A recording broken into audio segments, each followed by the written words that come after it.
जेमसी आज हामी ग्रीक अल्फाबेटको बारेमा कुरा गर्छौं र ग्रीक अल्फाबेटमा जम्मा 24 वटा अक्षरहरू छन्। यी 24 वटा अक्षरहरूलाई लेखाइको आधारमा दुई भागमा विभाजन गर्न सकिन्छ।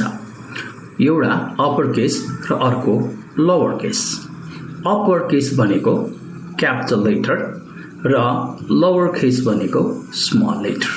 अब फेरि हामीले यो 24 वटा अक्षरहरूलाई कन्सोनेन्ट र भावेल्सको आधारमा दुई भागमा विभाजन गर्न सक्छौं। यी 24 वटा अक्षरहरूलाई कन्सोनेन्ट र भावेलको आधारमा हामी दुई भागमा विभाजन गर्दछौं। यसकारण यी 24 अक्षरहरू मध्ये 7 वटा लेटरहरू भावेल्स छ भने 17 वटा लेटरहरू कन्सोनेन्ट छ। यो उच्चारणको आधारमा भयो। एउटा लेखाइको आधारमा, अर्को उच्चारणको आधारमा। लेखाइको आधारमा ग्रीक अल्फाबेटलाई अप्पर केस र लोअर केस, क्यापिटल लेटर र स्मल लेटर, र उच्चारणको आधारमा भावेल लेटर्स र कन्सोनेन्ट लेटर्स।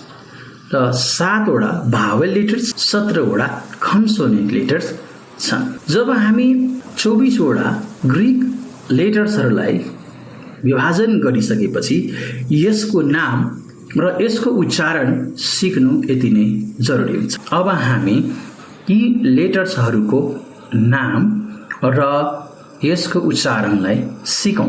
जब ग्रीक लेटर्सहरूको नाम र यसको उच्चारण हामी सही प्रकारले सिक्यौं भने ग्रीक शब्दहरूको उच्चारण गर्न पनि हामीलाई सजिलो हुन्छ। उदाहरणको लागि हामी नेपालीहरूलाई अंग्रेजी बोल्न गाह्रो भइरहेको छ र बोले पनि त्यसको जुन हामी उच्चारण गर्छौं त्यो धेरै मानिसहरूले बुझ्दैनन्। किन? यसको एउटै कारण छ। जब हामी स्कुलमा पढ्यौं त्यति बेला अल्फाबेटलाई, लेटर्सहरूलाई हामीले सही प्रकारले उच्चारण गर्न सिकेनौं। त्यसपछि शब्दहरू उच्चारण गर्न गाह्रो भयो या हाम्रो उच्चारण राम्रो भएन र सुन्नेहरूले त्यसपछि उसले बुझेन।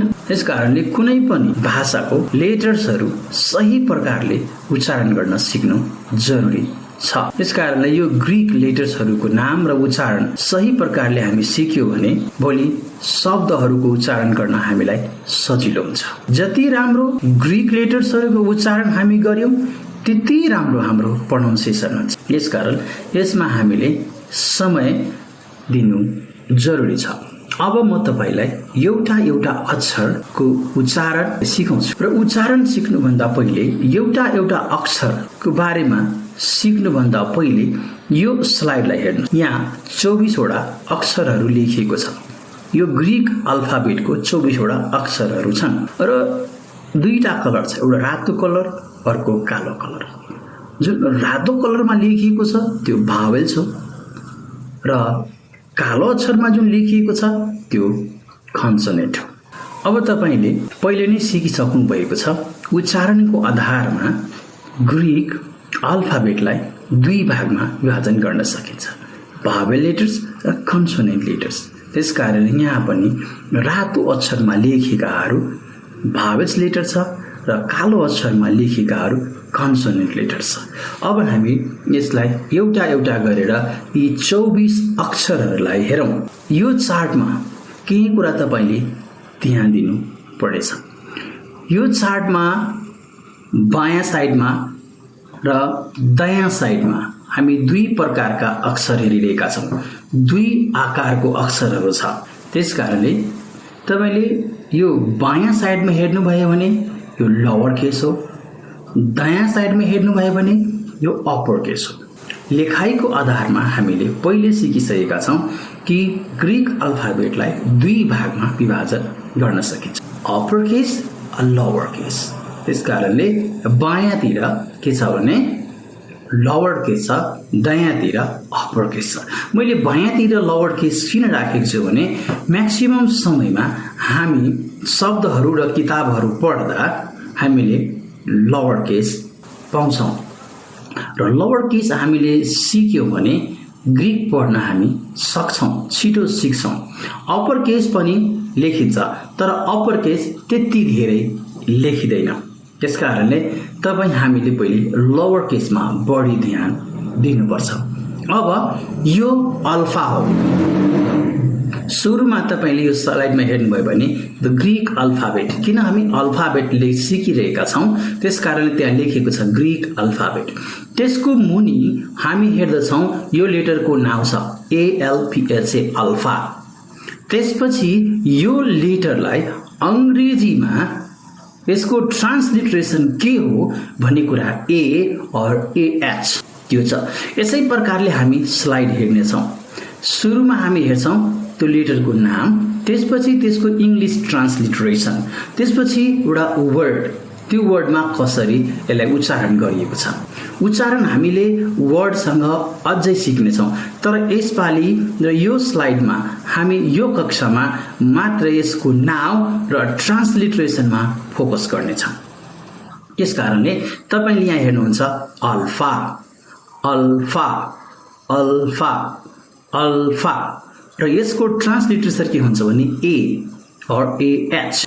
यो वर्डहरूको उच्चारणमा भर पर्छ, तर हामीले के बुझ्नुपर्छ भने अल्फा भनेको A हो। अल्फा अल्फा यो पहिलो लेटर हो। येशू ख्रीष्टलाई पनि बाइबलमा अल्फा भनिएको छ। किन येशू ख्रीष्टलाई अल्फा भनियो त? यो लेटरमा थियोलोजी लुकेको छ। अब यहाँ हामी ग्रीक लेटर्सको कुरा गरिरहेका छौँ, ग्रीकको अल्फाबेटको कुरा गरिरहेका छौँ र ग्रीक अल्फाबेटको पहिलो लेटर अल्फा छ। यसको मतलब सुरुवात, अल्फाको एउटा मिनिङ बिगिनिङ। त्यसकारणले येशू ख्रीष्ट बिगिनिङ हुनुहुन्छ, ही इज द बिगिनिङ। येशू ख्रीष्ट अल्फा हुनुहुन्छ, क्राइस्ट इज अल्फा। अब यहाँ हामीलाई सेन्स दिन्छ उहाँ परमेश्वर हुनुहुन्छ, उहाँ सुरुदेखि नै हुनुहुन्छ, हरेक कुराको सुरुवात उहाँबाट भएको छ। त्यसकारणले यहाँ हामी के हेर्दैछौँ भने अल्फामा थियोलोजी लुकेको छ र पछि हामी अरू लेटरको पनि कुरा गर्छौँ।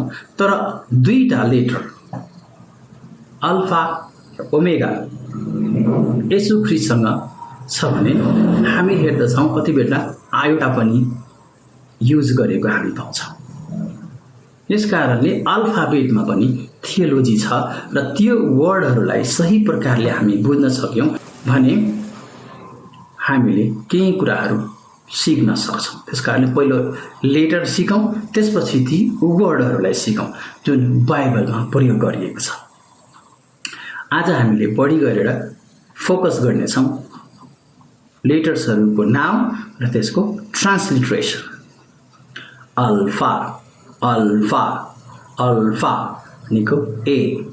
यो दोस्रो लेटर हो, ग्रीक अल्फाबेटको दोस्रो लेटर हो यो बेटा र यसको तीनवटा नाउँ मैले यहाँ लेखेको छु। पहिलो छ बेटा। बेटा धेरै मानिसहरूले बोल्ने गर्छ यसलाई। त्यसपछि मोडर्न ग्रीकमा यसलाई भिटा, भ्यान, भीबाट भिटा भन्छ र हामी सानो हुँदा पढेको बीटा पढे, बेटा बिटा बीटा। त्यसकारणले यसको ट्रान्सलिट्रेसन बी र भी दुईटै हुन्छ है। त्यसकारणले बेटा, तर हामीले सिक्ने भनेको बेटा हो। त्यसकारणले अल्फा बेटा है, बेटा। अब अल्फाबेट पनि यो दुईटा वर्डलाई, दुईटा लेटर्सलाई मिलाएर लेखेको छ, अल्फा बेट या अल्फा बेटा। अल्फा र बेटा दुईटैलाई मिलाएर लेखेको अल्फाबेट हो। अहिले अर्को इङ्ग्लिस वर्ड सिक्न सक्नुहुन्छ। त्यसकारणले हामीले यसमा ध्यान दिनुपर्छ। अल्फा र बेटा, अल्फा र बेटालाई मिलाएर अङ्ग्रेजीमा अल्फा बेट भएको छ।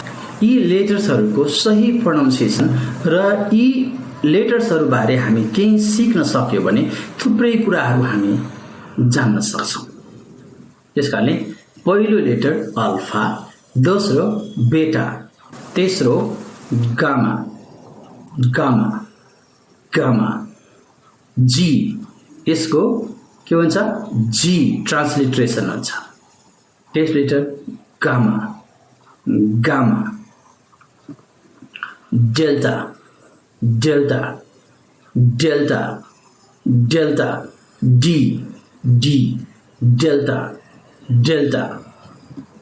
त्यसपछि epsilon epsilon epsilon epsilon EH epsilon epsilon zeta zeta zeta अब जेटाको ट्रान्सलिटरेसन दुई प्रकारको हुन्छ DZ र ZD दुईटै हुन्छ तर हामीले सिक्नुपर्ने जेटा प्रोनाउन्सिएसन जेटा एटा